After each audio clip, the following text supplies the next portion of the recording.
محبوبي من نجل النبي محمد صلى عليه اللهم محبوبي أنت الكريم البر فاعف باطلا نحن الرياض فلا تأخذنا بسيدنا بإمامنا من الزوال لنا بطاعتك التي يزيد بنا في كل حال ربنا لا سيما في القبر نورا وإرفانا بفضلك بنا ولدا وعفوا منك أنت الكريم البر فاعف تفاضلا عنا بحرمة آمد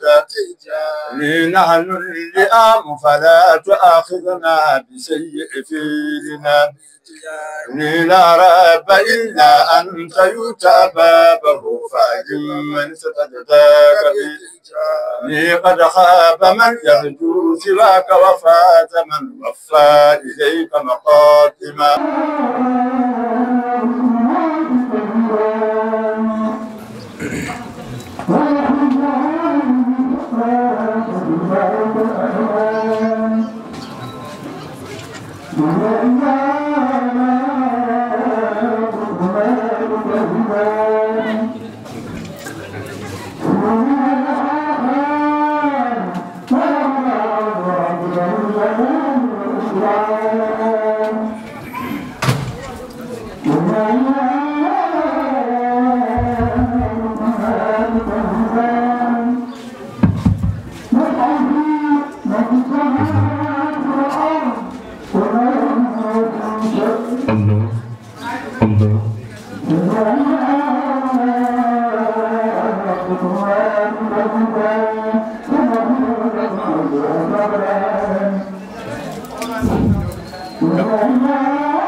فيبحث بالنوافي والفقدان ربكما تكذبان هذه جهنم التي يكذب بها المجرمون يطوفون بينها وبين حميم آن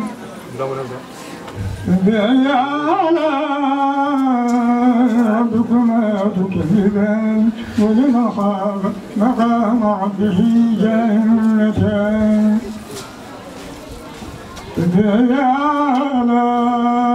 ربكما تكذبان ذواتا أفنان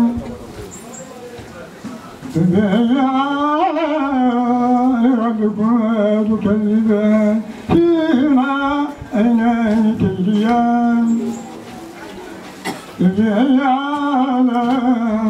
ربكما تكذبان فيهما من كل فاكهة زوجان ربكما تكذبان متكئين على فرش بلائنها من شجرة وجنتين دان بكما تكذبان كأنهن الياقوت والمرجان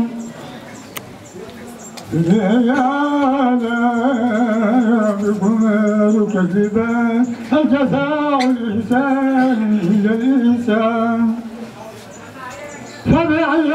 آلاء ربكما تكذبان ومن دونهما جنتان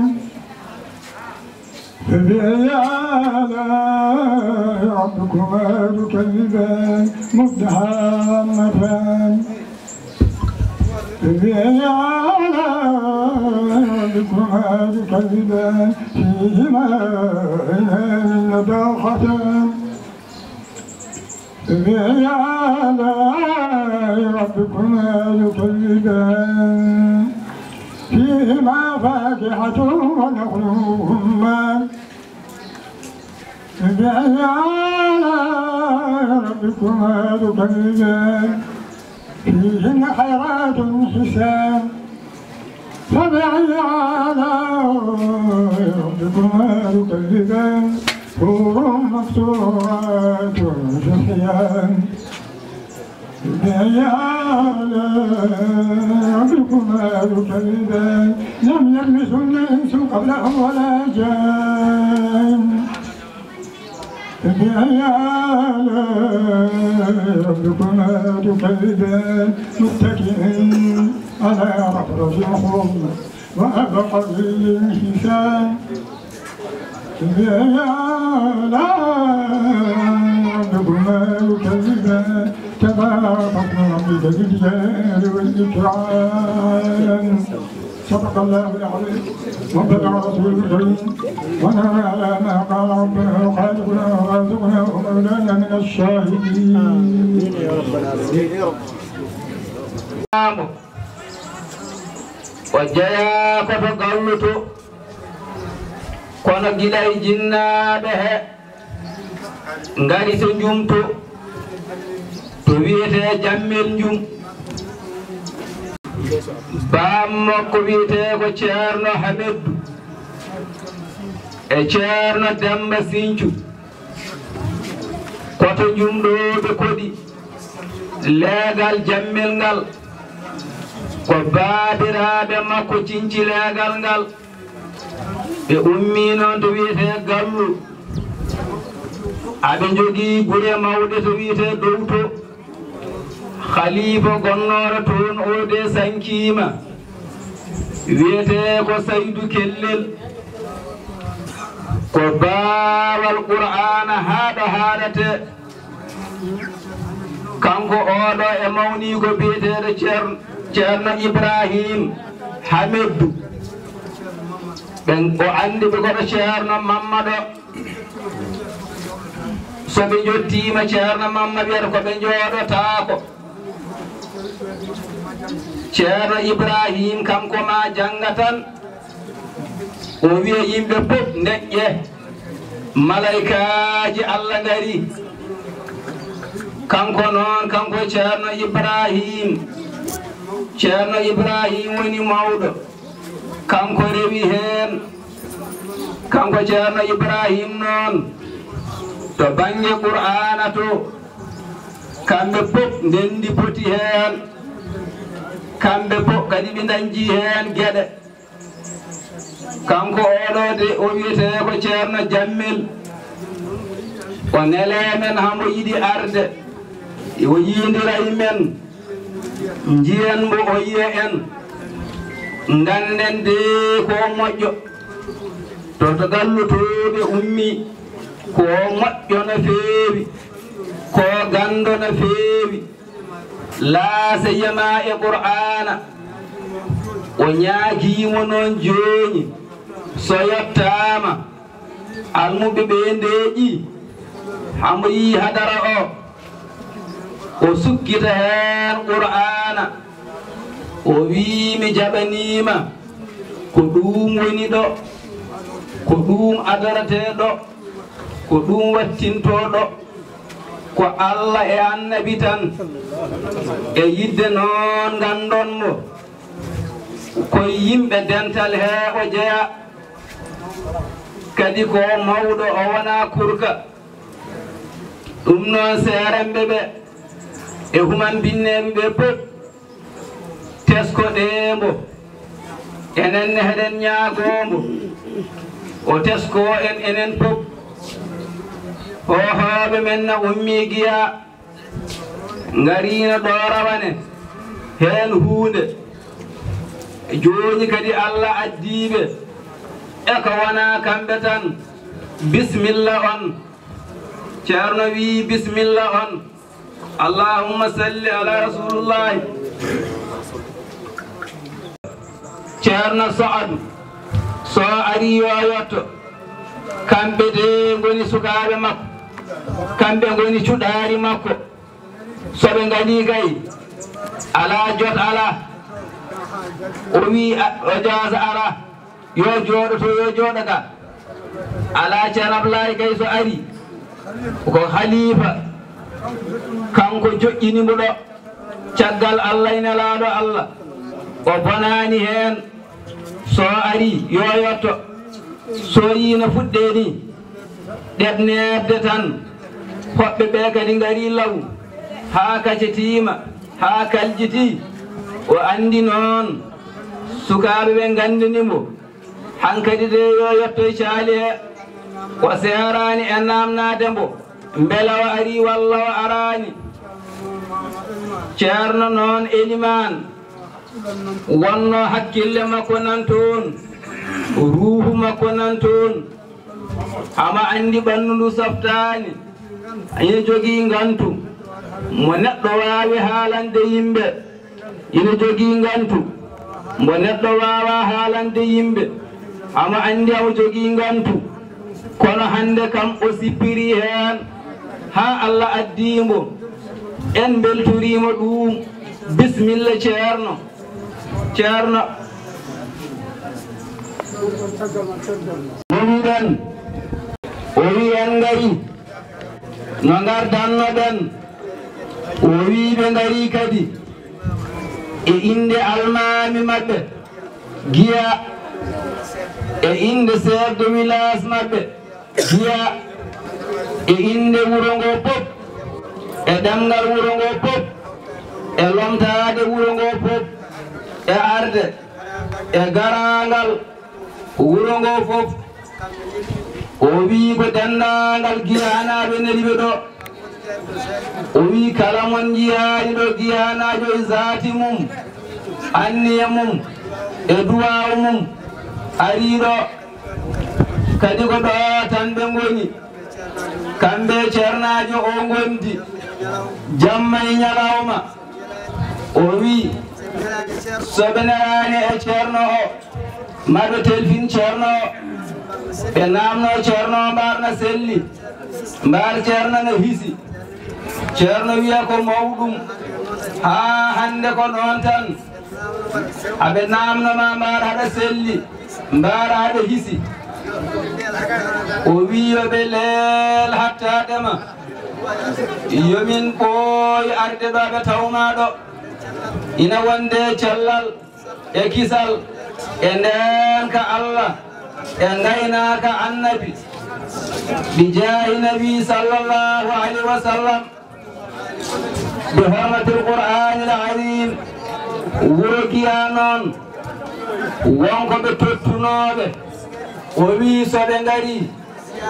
pour ziyar wuro ngo pop ina juuroroma ɗum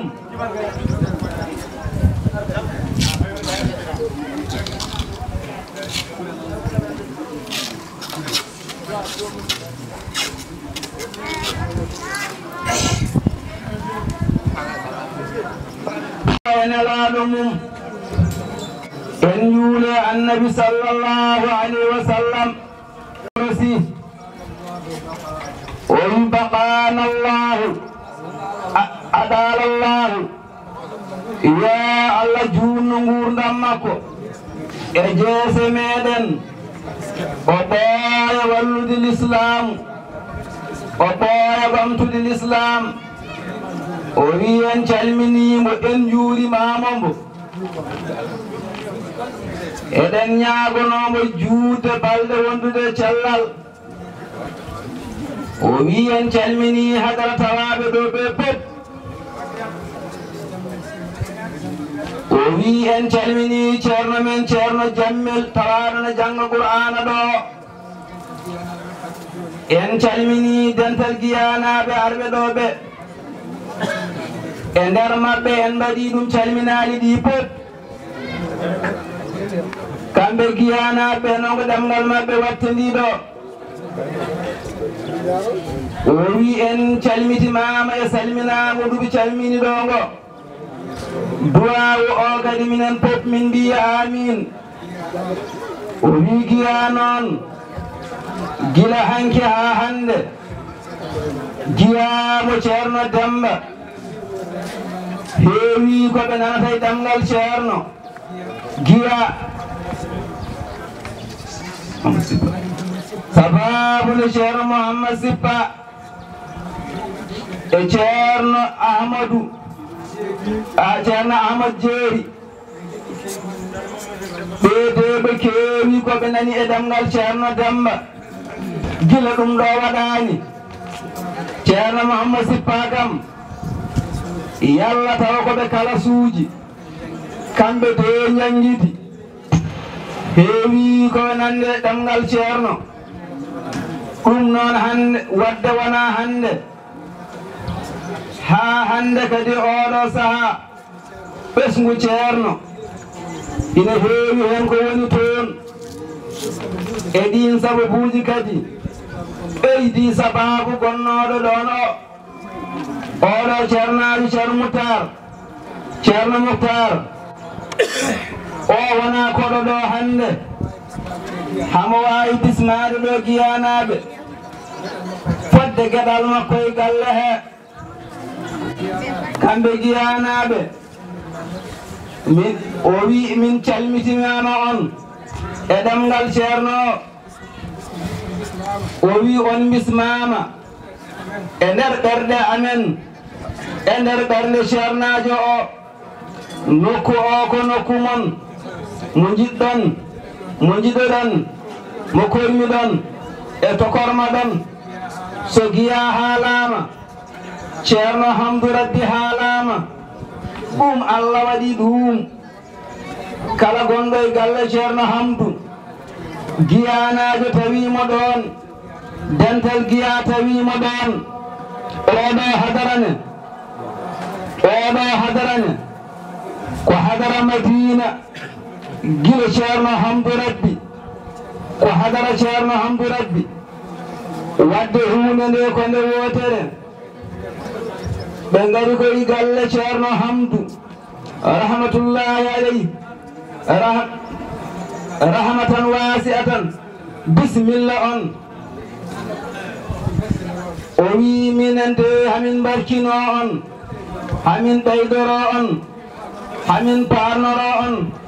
ko Allah de waɗi ɗum sabu almudagal mon sabu yidde on moƴƴuɓe e daranade l'islam ceerno wi bisimilla on giya bisimilla on yo Allah yoɓ on moƴƴere yo Allah jab ziyara o allahumma salli ala rasulillahi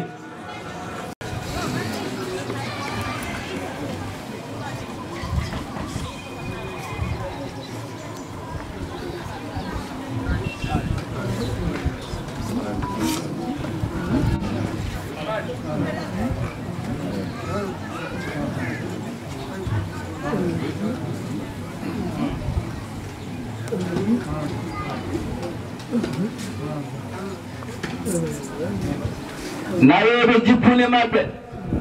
to pop ɓe ngari salminde e juurade e ñaagade duwawu tan dendagal fof worɓe e rewɓe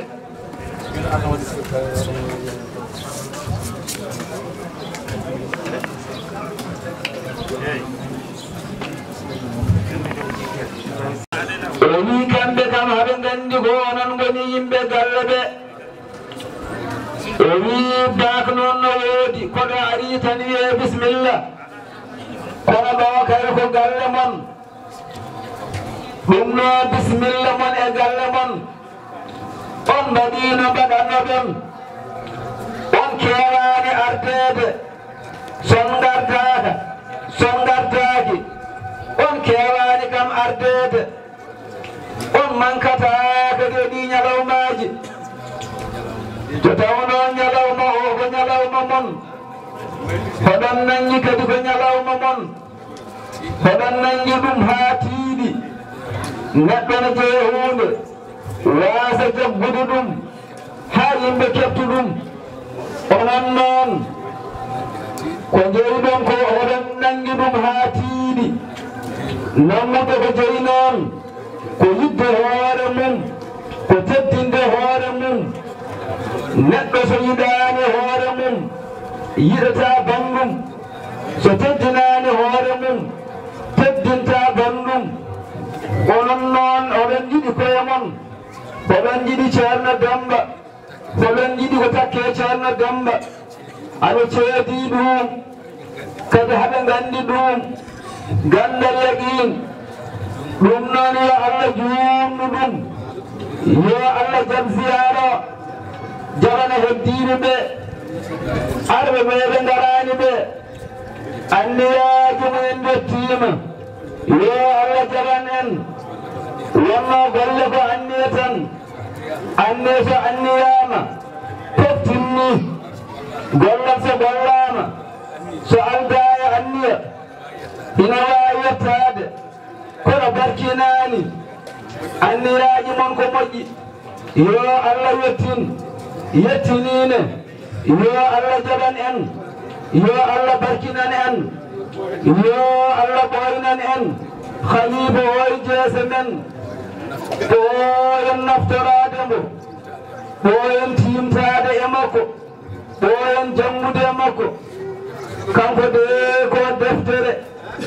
deftere wonande paamowo neɗɗo wonno siforto yimɓe no mbawi jangude e makko ɗo heewi Allah ɓuri hutade e neɗɗo fof ko mawnikiniɗo eɗen ceedi mawnikinade alayi ceerno Demba mawnikinade alayi ceerno Demba hamo moƴƴi jikki e Allah hamo moƴƴi jikki e jiyaade Allah ciforiru ni noon kañum ɓuri moƴƴude yimɓe fof neɗɗo moƴƴuru jikki e Allah moƴƴi jikki e jiyaaɓe mum o ko moƴƴo duddu makko o noon kam moƴƴaani neɗɗo luundiiɗo wayani no wayni on moƴƴaani neɗɗo mo ala jikki e Allah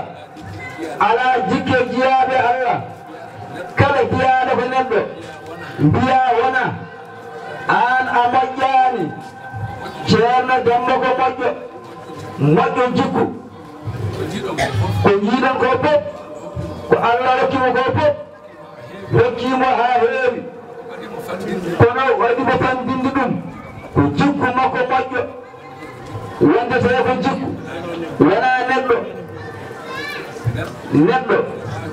hina wawi wonde laamɗo kono way jikku makko waɗaka barke hamo wawi wonde ganɗo jikku makko waɗaka barke hamo wawi wonde gaɗo taw jikku makko waɗaka barke hay goto ala e makko haaju mo jikku mum moƴƴi noon kala garɗo e mum sikkata tan ko kañum wona noon ko kañum ko o motari o yo Allah rokku en siforade noon yo Allah rokku en fandinde yo lay ya amin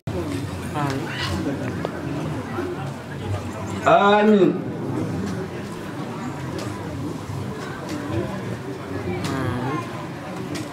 amin amin onon koye galle hen jippoto ɗon paye jippune mon caali makko o wi kamɓe noon haɓe ñaago Allah subhanahu wa taala yo Allah junnu balɗe ɗe ha rontina o wi kamɓe mbawa haalde ni to makko ɗo ko ɓe jibinaɓe tan ɓe ñaaguima duwaw kuttudinɗo windere nde fof so duwima tan Allah jaɓat tawde ha ɗo ummi to maaje ɗe rewi ɗe ko ɗon rewi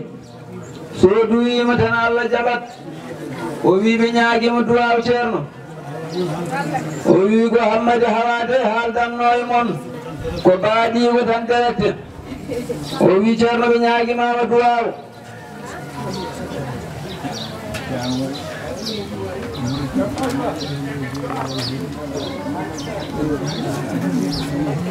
ceerno Abdoullahi ami mon e jom wuro mon o wi alhamdulillahi rabbil alamina o wi min jettini on Allah no feewi o wi ceerno salmitima on ceerno kadi bismima on o wi an fof e jeeyede galle he an ɓe ɓe garduɗa ɓe o wi bisimilla ma e ɗeɗo golle ɗe ko golle ma haɗa andi no mbaddannoɗa e majje ha hande ko noon tan ɓe garduɗa ɓene kadi o wi ɓen kanko an tan woni jatigi mumen ɓayde ko ɗo kay o wi bisimilla ma ceerno kadi ko duwi ko oto ko fawi duwade ko fof yo Allah jaabo yo Allah nangu ɗum yo Allah jaabona en bi hurmati sallallahu alaihi wa sallam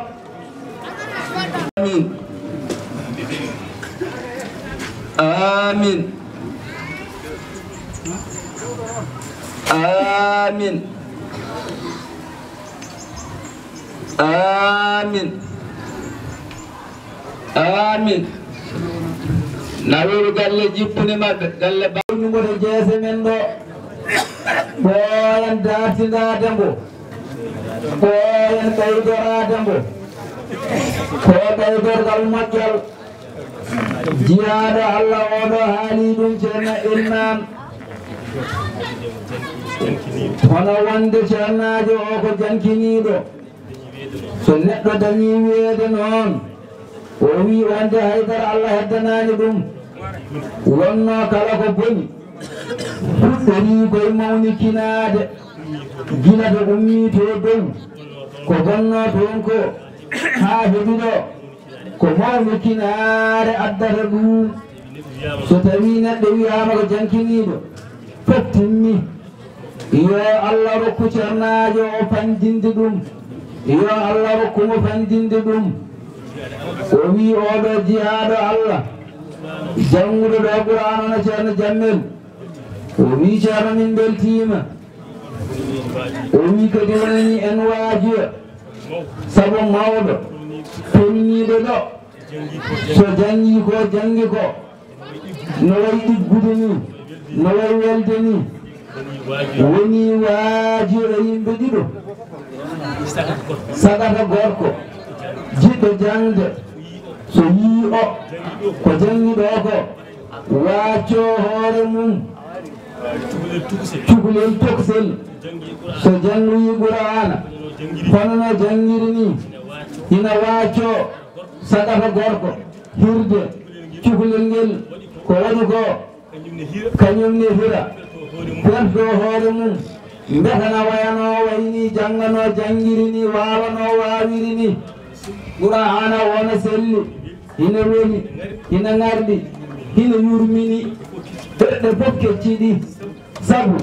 suka ina wawi wawde Qur'ana no wawiri ni jangano jangiri ni kono ɗo tolne manguɗo ɗum ko hecciɗinɗe ɓerɗe ɗe sabu jaggude deftere nde ha tiiɗi waɗi ɗum yo Allah rokku en enenne sukaɓe ɓe hirde ɗum ñammen ɗum beele heɗene mbayano wayni yo Allah rokku en kadi wattude ni kadi mo wuuri Allah ɓoyna ɗo ceerno o kala darnoɗo ɗo e laawol ardina ardunani yo Allah rokku ɗum mewya cellal kisal no hootiri ni kala ko duwaɗo yo Allah jab dede rasulullahi sallallahu alaihi wasallam allahumma salli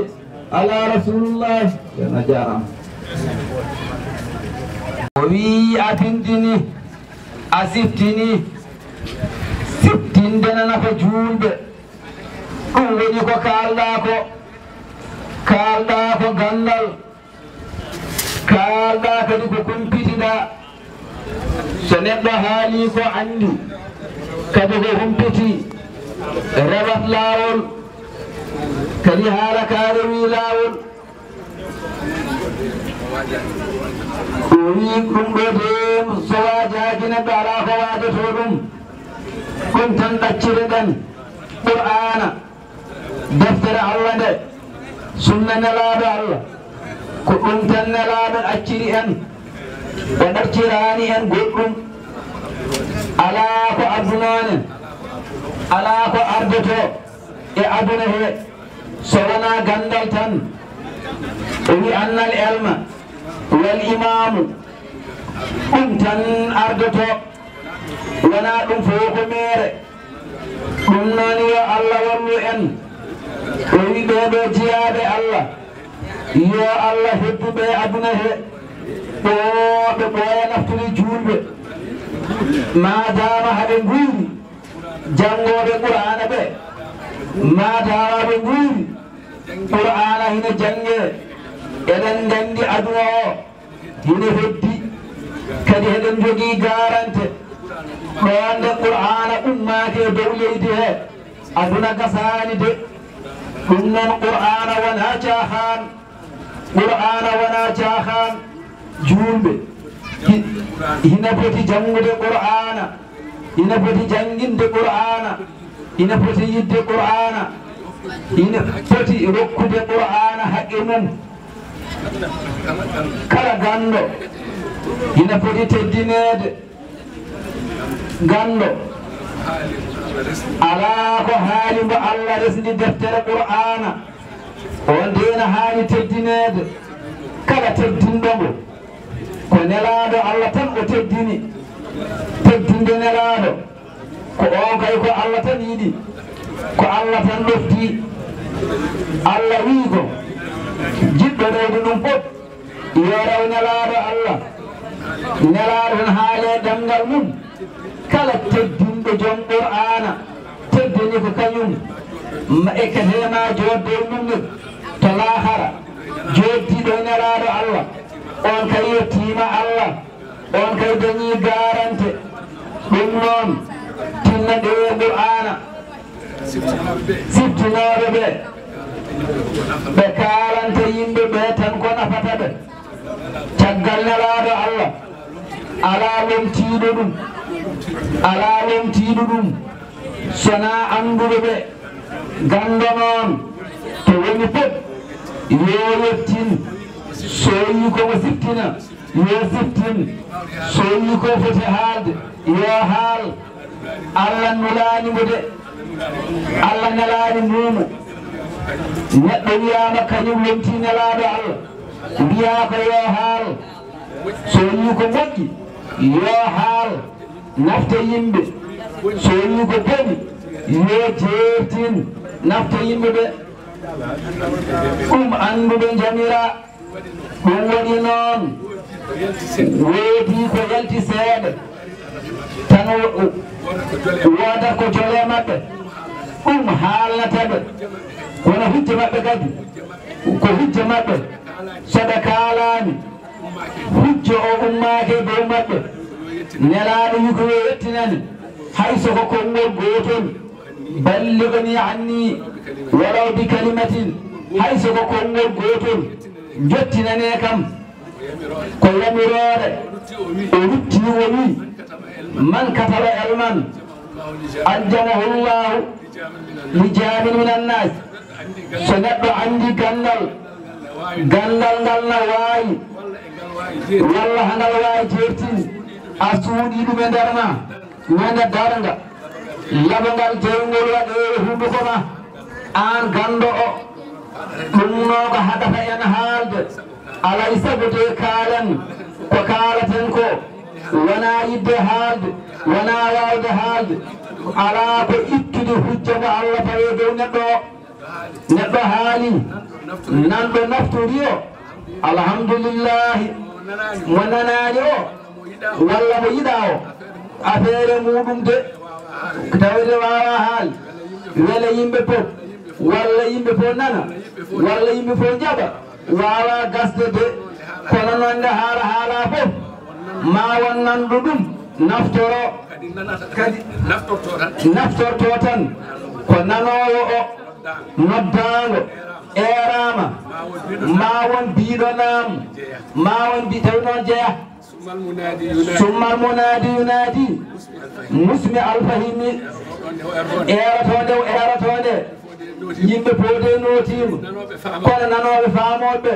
o wi ɓende jeeyi ɓende kalante jolle so julɓe kawri hen wona tan heɗen jindira ala eɗen kawra ala enen jooɗima en kawri ken julɓe yo goto men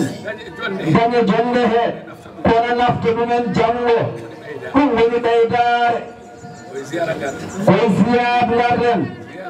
ziyar ko ziyad ko ɓeydare to neɗɗo ari so ɓeydatako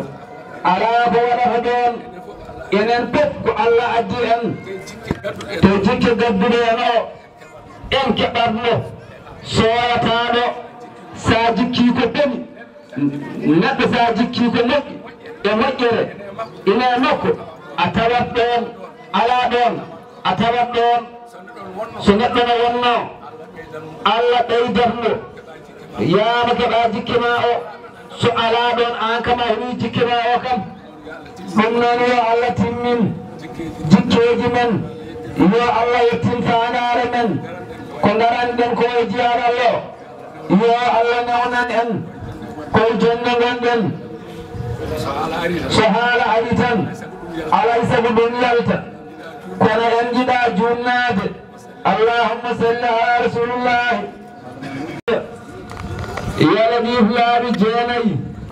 يا الله يا فؤن بسم الله آمين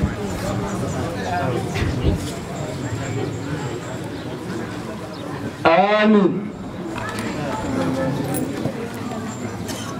آمين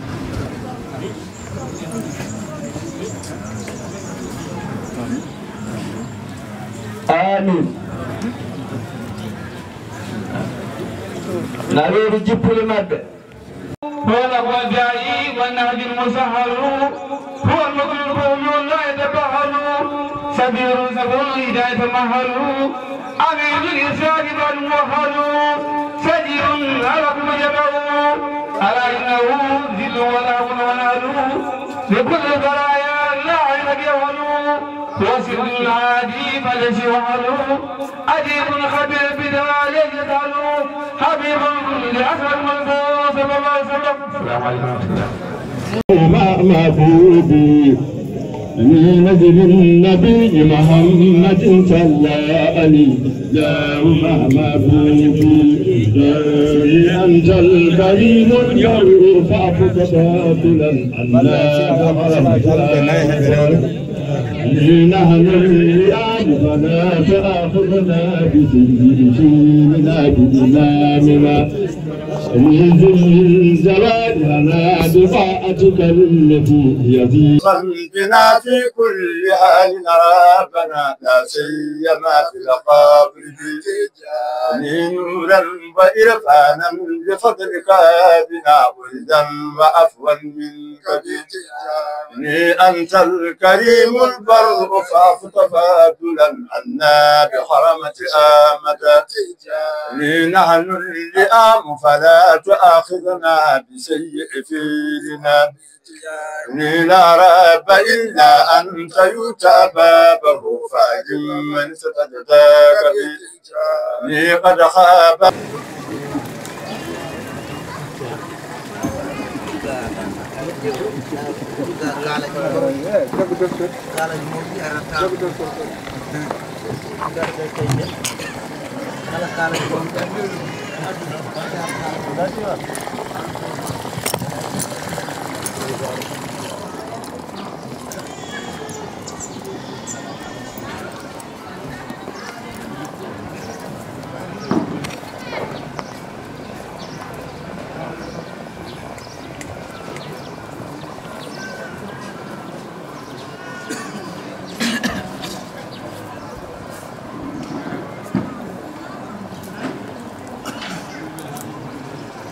amin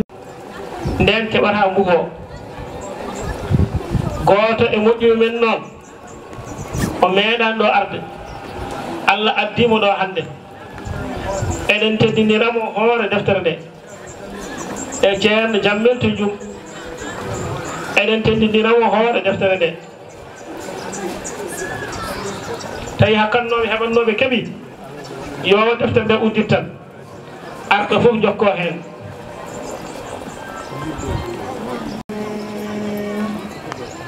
اللهم إنا نود بتلاوة كتابك العزيز الذي لا يأتيه الباطل ولا من خلفه تنزيل من حكيم حميد عبادا لك وتعظيما لك وإرسالا لحملكم محفوظك رسولك الكريم سيدنا ونبينا محمد صلى الله عليه وسلم تقربا إليكم متوسلا بنبيك المختار وبالوسائل الخيرات محسنا به نفسي وأهلي وأموالي وأصحابي ومن تلقى به فبارك اللهم فيه وابدي من الدنيا والأخرى والبرزية برحمتك يا أرحم الراحمين ويا رب العالمين آمين. بسم الله الرحمن الرحيم الحمد لله رب العالمين الرحمن الرحيم مالك يوم الدين إياك نعبد وإياك نستعين اهدنا الصراط المستقيم صراط الذين أنعمت عليهم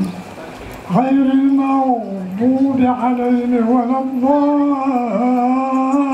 الضالين. بسم الله الرحمن الرحيم ألف لام ميم ذلك الكتاب لا ريب فيه هدى للمتقين الذين يؤمنون بالغيب ويقيمون الصلاة ومما رزقناهم ينفقون والذين يؤمنون بما أنزل إليك وما أنزل من قبلك وبالآخرة هم يوقنون أولئك على هدى من ربهم وأولئك هم المفلحون.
يا إلهي وجزينا أبدا أن محمدنا مختار في القيد محمدنا وصليا يا إلهي وجزينا أبدا أن محمدنا مختار في القيد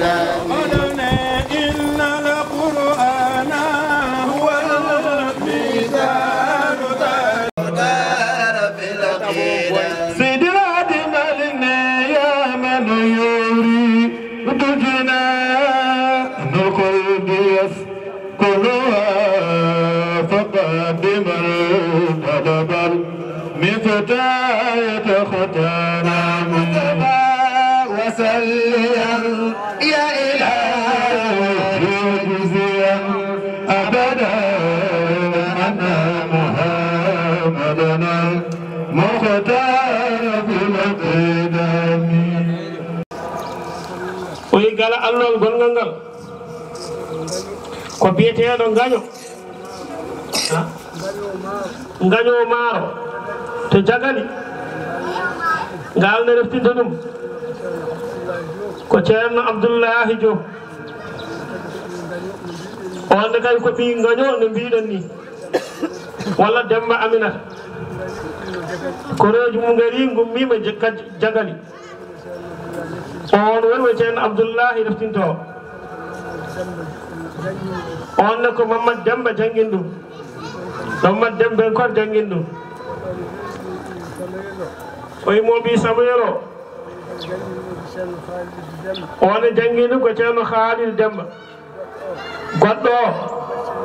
ko baccel wiyete inna ko tanum baccel galal on ko barkeji jeeya on ko ceerno Hamdou Demba kor reftinta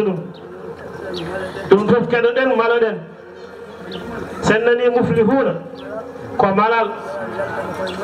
malal yaltata koye moƴƴere noon haali koye qur'ana ɗum noon kettoɗen naftoroɗen enen rewɓe ɓe e worɓe fof woɓɓe caggal ɓe yo ndeej ono fof men tuk keɗoɗen Allah ko Allah haalata joni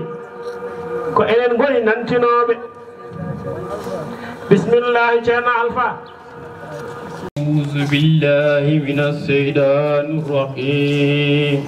بسم الله الرحمن الرحيم الحمد لله رب العالمين الرحمن الرحيم مالك يوم الدين إياك نعبد وإياك نستقيم اهدنا الصراط المستقيم صراط الذين أنعمت عليهم غير المغضوب عليهم ولا الضالين آمين بسم الله الرحمن الرحيم ألف لام ميم ذلك الكتاب لا ريب فيه هدى للمتقين الذين يؤمنون بالغيب ويقيمون الصلاة ومما رزقناهم ينفقون والذين يؤمنون بما أنزل إليك وما أنزل من قبلك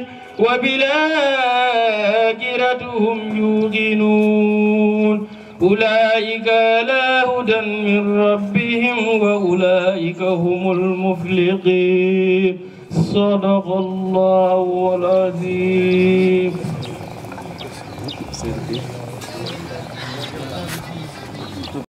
ha Bakara ene waɗi yolde kono ala newdani jomum rewi hen ha ɗo yo Allah won ballo ko heddi ko kadi yo Allah newnu bismillah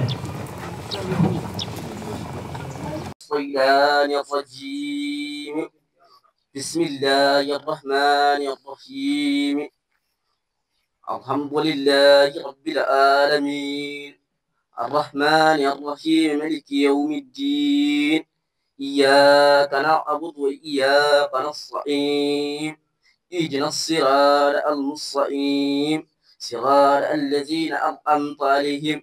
غير المغضوب عليهم ولا الضالين آمين. بسم الله الرحمن الرحيم. ألف لام ميم ذلك الكتاب لا ريب فيه هدى للمتقين الذين يؤمنون بالغيب ويقيمون الصلاة ومما رزقناهم ينفقون والذين يؤمنون بما أنزل إليك وما أنزل من قبلك وبالآخرة هم يوقنون أولئك على هدى من ربهم وأولئك هم المفلحون. صدق الله العظيم. ويمدي أحسنت وأحمنت يا الله وجه يا الله بيد فهمه تاكو فهمه كدي كل فهمه ولا سو بركة النبي صلى الله عليه وسلم en ceernaade o ne jaaraama yo Allah yo moƴƴere hono ceerno wiini jooni ene fof foftini en ceerno Alpha no wiiri ni fof timmi alhamdulillah ɓi gañoowora ko wiɗi ɗeftitama ko ceerno Abdoullahi bisimillah أعوذ بالله ko ceerno Mamadou Demba noon ko almuɗum bismillah أعوذ بالله من الشيطان الرجيم بسم الله الرحمن الرحيم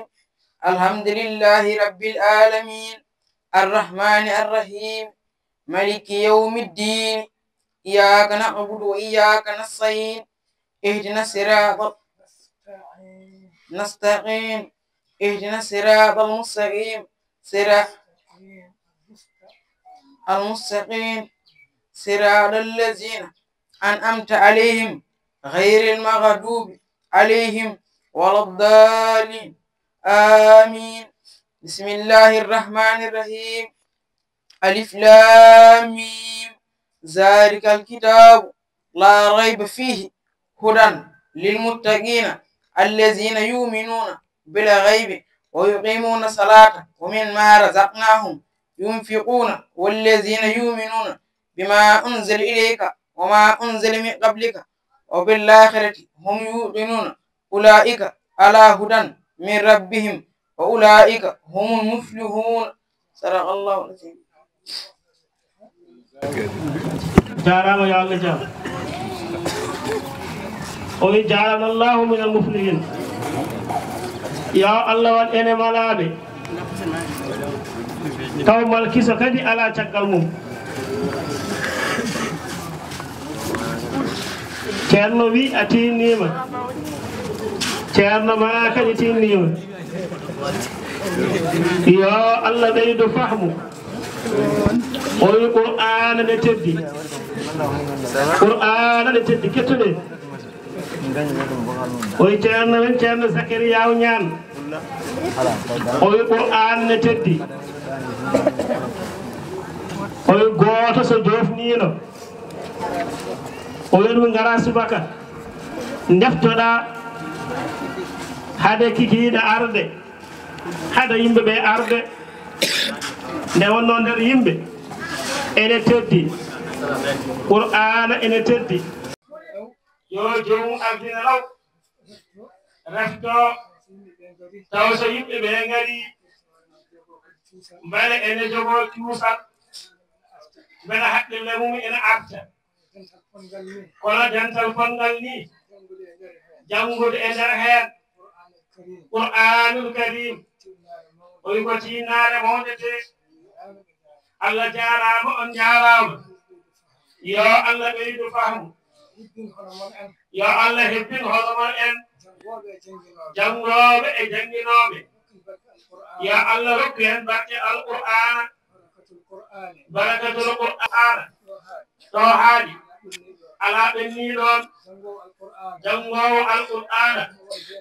omo wonde malam kala to woni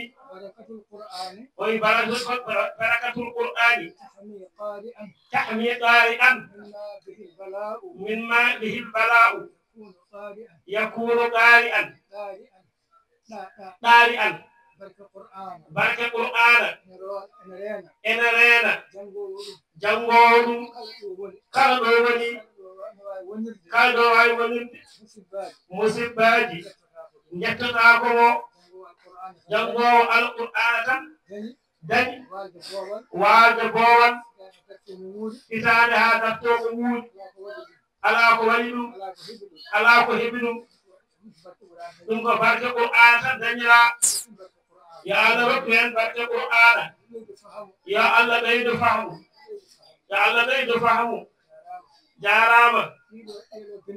o wi ɗeɗo bindande battindiɗe e alluyde ɗe ko watte e hakkude yimɓe ko yimɓe ɓe noddete ko haadañen barke qur'ana kono bindande kewɗe kay deftama kono hunde fof sakket mum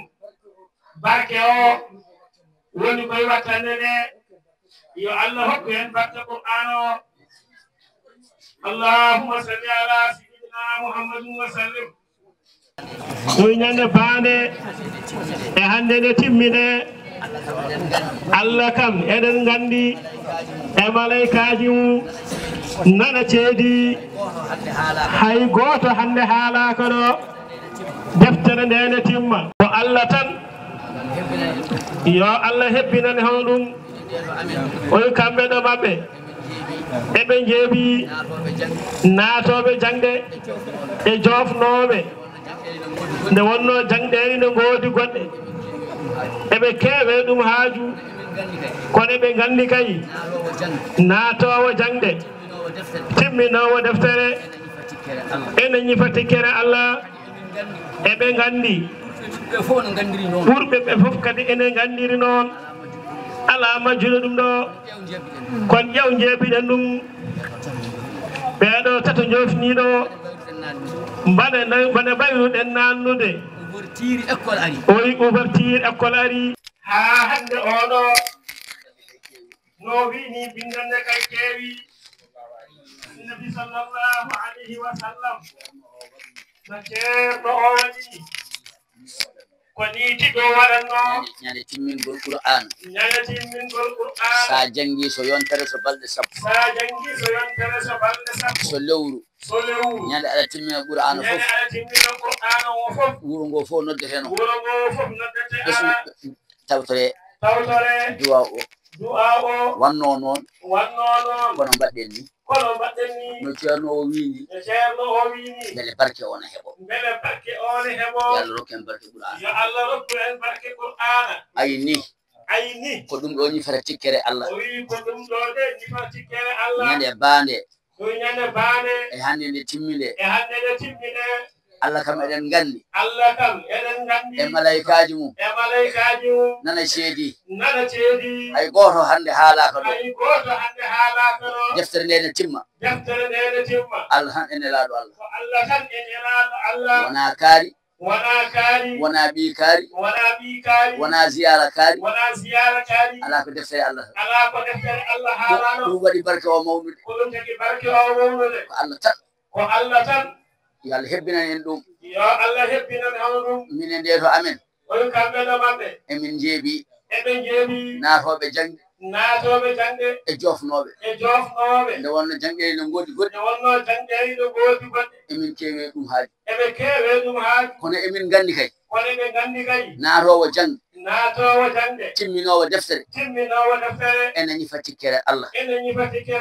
kadi emin gandi ɓurɓe min ɓe fof no gandiri noon ala majjuɗo ɗum ɗo kono ƴeew jeebiɗen ɗum ɓeɗo tato mi jofni ɗo mane mbayruɗen naatnude ouverture école ari ƴeew duuɓi nayyi duuɓi tati duuɓi joyi kamɓe fof eɓen jaaha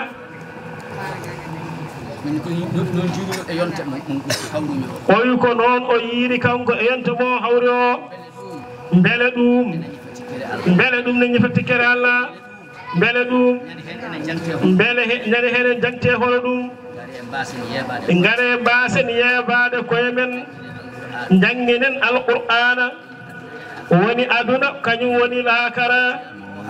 ceerno abdallahi haali joni o wi barke qur'ana kala to cikkuɗa hande en dañi barke hawrude jofnugol o wi daɗi hakkille ko jortiɗen hen ko o wi ɗum tan ene yona daɗal aduna e laakara yo Allah juurnu ngur e ceerno gurdam mum e jeese men ñande fof omo siftinen ko ni Allah yiɗi ko ni nelaɗo Allah yiɗi so yimɓe ne jiiɗi manede noon yo mbaɗirni ñande fof omono siftina yo ɓoy siftinden Allah de ne wawi ko jangguinte en ɗo ko ɓiɓɓe e taniraɓe nde yo jangguine hono nde jangde kamin en fof yo jangguine hono nde ɗo jangde ko ɗum de o wone walluden Allah ne wawi nanen ɗum tabitay hakkillaji men ko wane majjum ko aduna e laakara hono mum ala saka ko ɓuri ɗum أفضل ما يتلى وما يقال وخير ما ينفق فيه المال قراءة القرآن عند الناس كذا على أئمة القياس ليس يرى على الأرض كمثله 70,000 يسفعن من أهله ولا يحاسب ولا يسال أهل الرواية جميعا قالوا يا من يريد القرب من مولاه فليقرأ القرآن لا ينساه جاءت لكل حرف عشر حسنات كذاك تمحاء وأثر سيئات ومن قرأه يا أخي بالطهر لكل حرف فهم وطري ومن قرأه بالصلاة قائما 50 للحرف فكن معلما بفهم أو بغير فهم يا فتى هذا هو الفضل من الله أتى الله كنا صلى الله عليه وسلم وإن دونو تانيرا بيتان يميرور الله إن لادو الله تانيرا بي يو الله واتما بركة كم إرفتي دو بيرفوك kambe fof ko be tani ken kadi ka bibbe makko deftini be jangini be oyo ko Khalidu Demba ben dido ko Khalidu Demba jangindi men e goto ko Mamad Demba e yamirore Allah yo Allah wadde mabbe barke yo Allah uddibbe kala to be jaari yo Allah wadde mabbe barke kala be kucciti Allah ko huccite mabbe kala ko huccite mabbe yo Allah wadde mabbe barke hoto be ngande peeje mabbe sabu barke Qur'ana yo Allah wadde mabbe barke o yimin duwani mamabe ko be liggido e galle ko tenol mum ha ñorgol mum ha enelal mum yo Allah wattu ɗum baraji faade e maɓɓe hoto ɓe coowo e golle he sabu barke Qur'ana o joni noon ari ha ɗo gaynako noon so aynoyi gaynako sardi so lewru maayi namnoto ko haqqe mum so tottama so yiɗi natta so yiɗi yaha kamɓene so yiɗi yaha kamɓene gila ba ha ɗo ha Bakara naasi gila Bakara ha naasi Allah jarama ɓe jarama hankadi hakkunde men e maɓɓe timmi kañum ndu woɗɗi so tawi ndu woɗɗi tottanoma ka hen kadi enen kam en ɗaccitiɓe so tawi ɓe jii nattude walla jinnaɓe ne jiɗi nattindeɓe ka enen kam en ɗacciti ɓe natat tan gaynako serdi tan so timmini tan yoɓete so yiiɗi natta so yiiɗi kadi yaha kamɓene ɓe timmini e yamirore Allah en beltanima Allah en beltanima nelaɗo Allah sallallahu alayhi wa sallam en beltanima Cheikh Tidiane en beltanima jinnaɓe eɗen duwono jinnaɓe kadi en jettataɓe en duwontoɓe tuggude ko ɓe naati ɗo ko duuɓi 6 duuɓi 7 jinnaɓe ngala e maɓɓe haaju ɗum noon baraji ɗiɗe kay yo Allah fecci hen jinnaɓe kadi ma Allah fecci hen jinnaɓe ngadi ba o tan ko banggue yummaɓe 7 ene tefene janggo mimo mulki o to banggue bammaɓe ene tefene 7 sino ceerno jangguinɗo kamne ko hono noon en tefene 7 ɗum pop noon ko yamirore Allah ko yamirore malaikaji Allah e ɗum fof noon kala ko wawi danede hen ko jinnaɓe eɗen duwono jinnaɓe so ceerno dañi almudo koto jinnaɓe to tinnoɗen noon to banggue jangde so neɗɗo wi ba ko on woni ceerno mum joni noon ɓenna dañoya kayit dañoya kayit banggueji goɗɗi walla nangoya lawol banggueji goɗɗi kono andu fof de jangguinnomo bawo on woni ceerno ma koto yejjit ɗon tefe koto yejjit ɗaɗi biɗomo ba siñi kon ni marak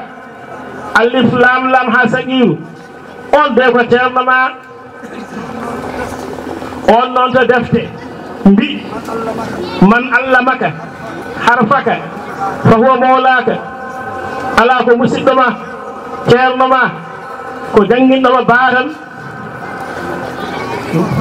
so bamma so goɗɗo o de woni ceerno ma ko gonga noon sa yeehi wonɗa ɗa heɓoya ɗaydare e annoraji e waliyaɓe Allah ko musidɓe ma koye ceerno ma ko bamma jangguinɗoma bawo yumma jibinɗema ɓe ko woni seerende ma jangguinɓema damina holluɓema nangue ɓe dutti jangguinma ko ɓe goni seerende ma neɗɗo noon yo tujjur ɗon faya yeeso sa jaggoyi lawol taw ko goto e musidɓe jeeya ko seerende ma sa janggoyi fiɓɓu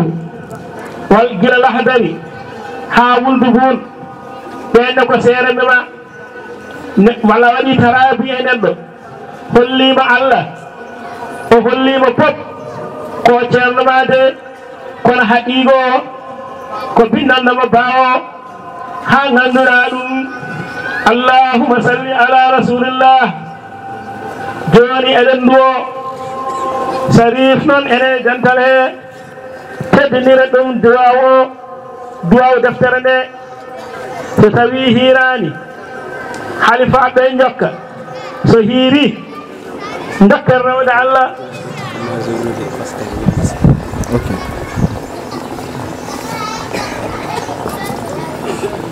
Serif Daoud wi eɗen duwa e yamirore seere nde ko haala ko pop yo Allah jaɓanen kala ko haala e moƴƴere yo Allah jaɓanen almuɓe reftiɓe ɓe yo Allah waɗi hen barke tawtoraɓe enen tawtoraɓe pop yo Allah yaafo en bakkatuji men kala ɓe cellano yo Allah sellin yo Allah sellin wondude diine wondude diine wondude diine bi jahi rasulullahi anallah yo Allah humtu no ceernaɗo haalirini ni fof yo Allah newnu bisimillahi ganniɗen hen haajuji men aduna e laakara enen fof en duwotoɓe بسم الله الرحمن الرحيم قل هو الله أحد الله الصمد لم يلد ولم يولد ولم يكن له كفوا أحد بسم الله الرحمن الرحيم قل هو الله أحد الله الصمد لم يلد ولم يولد ولم يكن له كفوا أحد بسم الله الرحمن الرحيم قل هو الله أحد الله الصمد لم يلد ولم يولد ولم يكن له كفوا أحد سبحان الله والحمد لله ولا إله إلا الله والله أكبر لله الحمد بسم الله الرحمن الرحيم قل أعوذ برب الفلق من شر ما خلق ومن شر غاسق إذا وقب ومن شر النفاثات في العقد ومن شر حاسد إذا حسد سبحان الله والحمد لله ولا إله إلا الله والله أكبر لله الحمد لله الرحمن الرحيم قل أعوذ برب الناس ملك الناس إله الناس من شر الوسواس الخناس الذي يوسوس في صدور الناس من الجنة والناس بسم الله الرحمن الرحيم الحمد لله رب العالمين الرحمن الرحيم مالك يوم الدين إياك نعبد وإياك نستعين اهدنا الصراط المستقيم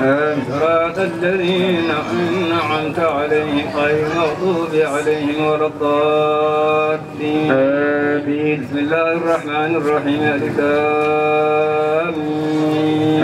ذلك الكتاب لا ريب فيه هدى للمتقين الذين يؤمنون بالغيب ويقيمون الصلاة ومما رزقناهم ينفقون الذين يؤمنون بما أنزل إليك وما أنزل من قبلك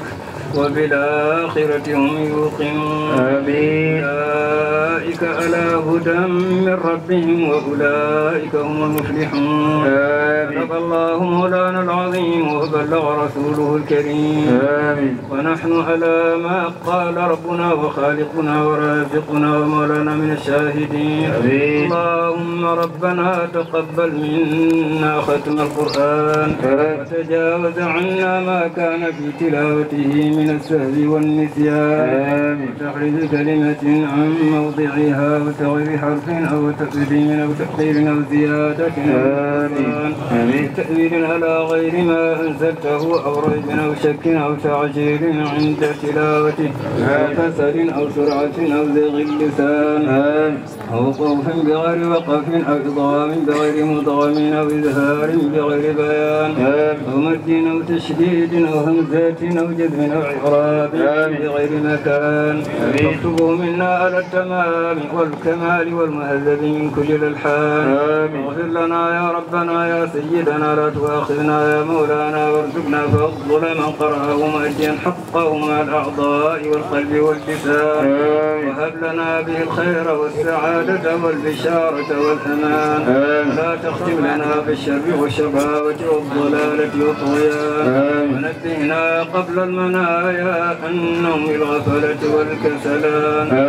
إنا من عذاب القبر ومن سؤال منكر ونكير ومن أكل الديدان بيض وجوهنا يوم البعث واعتق رقابنا من النيران يمن كتابنا ويسر حسابنا ويقم ميزاننا بالحسنات وثبت أقدامنا على الصراط وأسكننا في وسط الجنان وارزقنا جوار سيدنا محمد عليه الصلاة والسلام أكرمنا بلقائك يا ديان استجب دعاءنا بهب التوراة والإنجيل والزبور والفرقان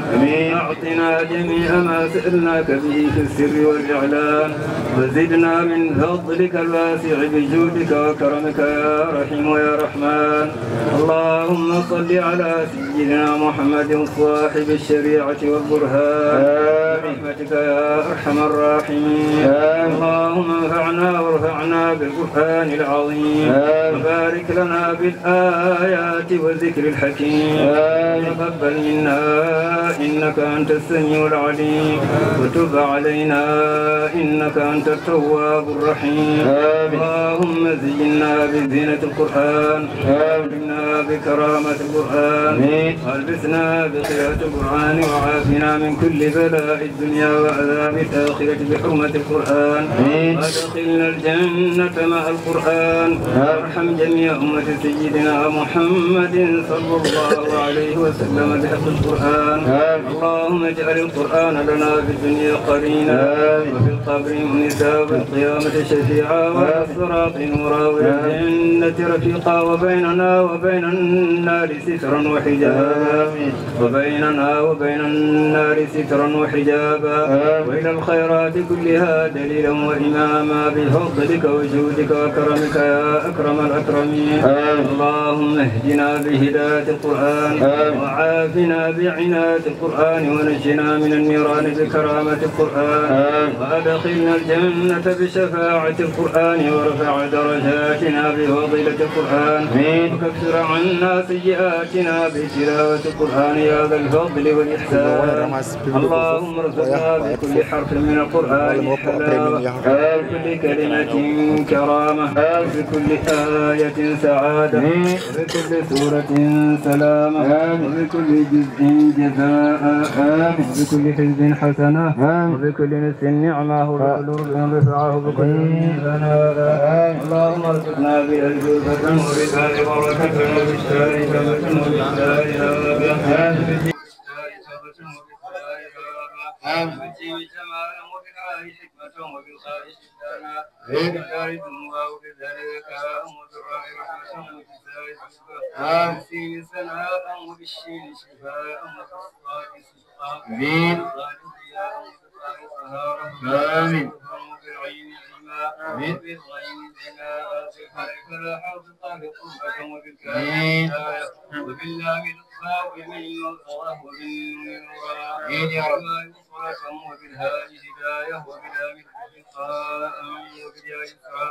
صلى الله على سيدنا محمد وآله الطاهرين أجمعين. اللهم بلغها وما قرأناه وبركة وما كتبناه يا رب سيدنا ونبينا وحبيبنا وشفيعنا ومولانا محمد صلى الله عليه وسلم وعلى آله أصحابه رضي الله عنهم أجمعين إلى أرواح جميع الأنبياء والأولياء والمرسلين. شيخنا أحمد بن محمد الجاني وإلى أرواح آبائنا وأمهاتنا وإخواننا وأصدقائنا وأساتذتنا وشيخنا خاصة وإلى أرواح جميع المؤمنين والمؤمنات والمسلمين والمسلمات الأحياء منهم والأموات أجمعين عامة وإلى جميع أصحاب الخيرات من المؤمنين والمؤمنات. اللهم انصر من نصر الدين وخذل من خذل المسلمين. اللهم انصر من نصر الدين وخذل من خذل المسلمين. اللهم انصر من نصر الدين وخذل من خذل المسلمين. آمين يا رب العالمين برحمتك يا أرحم الراحمين. اللهم صل صلاة كاملة وسلم سلاما تاما على سيدنا محمد الذي تنحل به القلب آمين يا رب وتنال به الرغائب وحسن الخاتم ويسر الكريم وعلى آله وصحبه من كل لمحة ونفس بعدد كل معلوم. إن الله وملائكته يصلون على النبي يا أيها الذين آمنوا صلوا عليه وسلموا تسليما. صلى الله عليه وعلى آله وصحبه وسلم تسليما. سبحان ربك رب العزة عما يصفون وسلام على المرسلين والحمد لله رب العالمين. فاتحة صلاة الفاتح.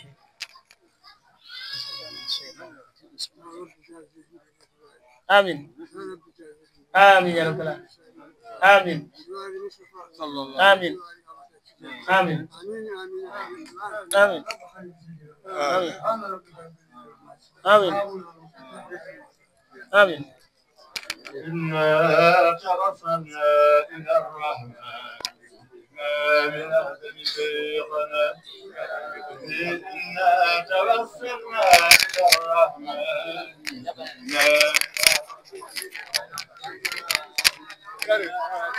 توسلنا إلى الرحمن إنا من أهل شيخنا محمد معبودي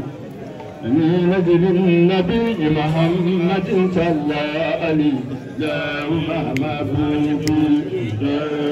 أنت الكريم الجوهر فاعف تبادلا عنا نحن اللئام فلا تأخذنا بسيئنا بإمامنا من ذل الزوال لنا بطاعتك التي يزيد بنا في كل حال ربنا لا سيما في القبر نورا وإرفانا بفضلك بنا وردا وعفوا منك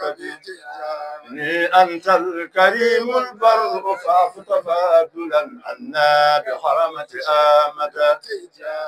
نحن اللئام فلا تؤاخذنا بسيء فيلنا لا رب إلا أنت يؤتى بابه فأجم من ستجداك به قد خاب من يرجو سواك وفات من وفى إليك مقادما ديما صلاة مع سلام أدم على خير البرية والدي ربي حمدك فوق حمد الحامدين على الذي أسفاك يا ربنا بشيخنا تجاني ممد كل آلف رباني فنجنا من شر كل جان وشر كل مارد شيطان فنجنا من ضرر الإنسان وضرر الجماد والحيوان فنجنا من صلب الإيمان يا ربنا وموجب الغفران فنجنا تهامل الزمان ونحن داب فيهما الرحمن فهب لنا محبة الأوطان وساءة الأرزاق والإحسان فعالنا سلام بالأوطان يا ربنا وشهة الأبدان فبلغ الحقيقة الإيمان واسلك بنا مناهج الإحسان طهر قلوبنا من الأذغان للمسلمين ربي وطغيان فاستر لنا بالفضل والإحسان بخالق خير الخلق حمد الأولى على تأسيفنا وجدلا على الأرسما على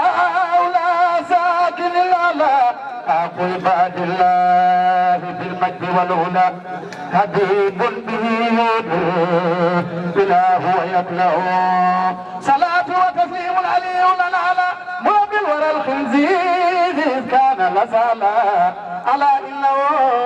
بدر إذا الأمر أسالا أتم الورى جاها وأبهر مسعلا نبي اللوال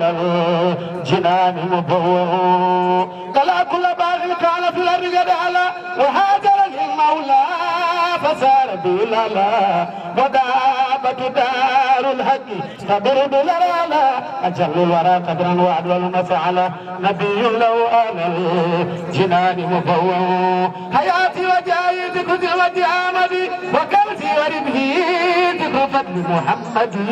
وليهم قبل البلاد كجلوتي فوالله ما أزهرت من حب أحمدي سوى بعد الكل أعداء لا يده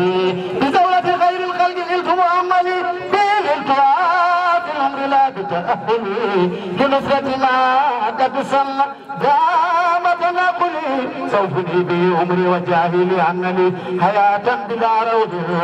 وموتا بلا رمز خليل يوجا بالمعذب والجلا ولا تبغي عن خيفه متهولا فاكن بي مغلا ترى منزلا أقول باب الله بالمجد والهدى نبي الله على الجلال مبوو نبي أديم القدر بلاك مرسل يؤل به مذ كان طفلا وينهل فلله من هو أعلى وأكمل أمين لإرشاد العباد موهل حبيب بأسرار القلوب ملبو أفاد لدى فيدا وعمل سادة فساس بذاك الخلق لينا وسجة فيا حبذا منه لمن ساهم إمام لرسل الله بدءا وعودة بيوتم ذكر الجميل ويبدو له رتبة فوق السماء كي قد ثبت وكف ندم تاكي ساب متى همت فآي هدى بالأمر والنهي أحكمت إذا وجد للرسل آي تقدمت فآي رسول الله أجلى وادو أليس الذي هذا المفاخر والأولى بما لسم الآي الكتاب وما تلا والله هدانا في المكان الذي تلا أتم الورى جاها وأبحرهم أولى له المدو إبلا والصفات صلاة على هادي الورى بصفائه سلام على من أعلم بدعائه سلام على من ختم بذكائه يفرق الإسلام خلق غبائه إذا الدين لم يكن فلا كانت الدنيا جلدين كي بكار يا الله يا أفضل ونيمين لكم غاجي الجنة تدوغ مدى هدية رسول الله صلى الله عليه وسلم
ene laadal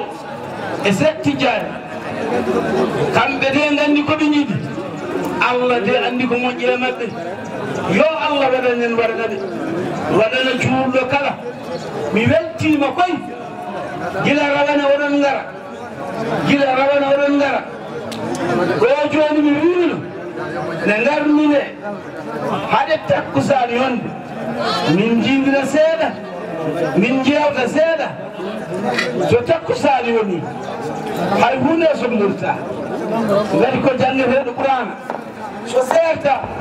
koko juulete koko bonano yewtede ko koko ƴiyewtede ko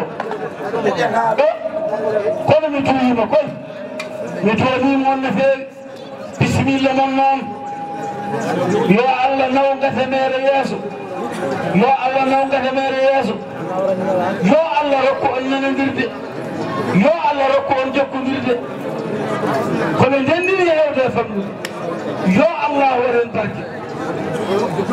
yo Allah rokku on jokkodirde koɗo on grande peeje noon Allah de jarama on jarama bisimilla mon noon galle jaatige mon sa wi kon walde yomin gandu yomin tin kadi ɗo so tawi on joftoɓe e baasi alaade e moƴƴi hankadi de en jindiri bisimillahi waktu Allah ari eyyi sen sikki président banque yiɗi haal bisimillah ɗo wi nden noon ken neletonoɓe kadi enen jiɗi nelede ɗo hande ko enen nelata koye men on non ɗo waɗi weltare no feewi hunde ko jeeyiɗen kala ko neɗɗo jeeyi yo jaggu o jogoɗen ceerno on min jogui ko ceerno amin ɗaɓɓay makko duwaw pire keso waɗama ngo yo toona amin beda Allah ina rokka amin komin ɓamtiri gasamare komin gotoɗo koy ko ɗum de woni yitte amin gasamare laawi yiblade no tiidani no kaminen fof ngari ɗo hannde eɗen ƴetti duwaw mumen e anniyaji mumen o minen be komin nelaɓe tan nelaɗo wodan ɗum ko yettini allahumma salli ala seydina musallim a jarama allah jarama a jarama o wi no mbiruɗani oy konngol pulargo ko ara bonɗo oy wodani neɗɗo ko yettini wonande nelaɗo on jettini mi weltima koy tigi tiguine kay gati ɗi tuuɓi fof oɗen gara on ciftara en hen kala mone siftorma ene wattorma on jarama no feewi kadi waktu o ari hankkadi dartoɗen ngo ala gandu julɓe e julɓe ɓe eɗen jini ndiwodiren tawi kon waalo min ganda kadi son dalaji en ndiwodini kadi waktu o ari ma woni hen waalo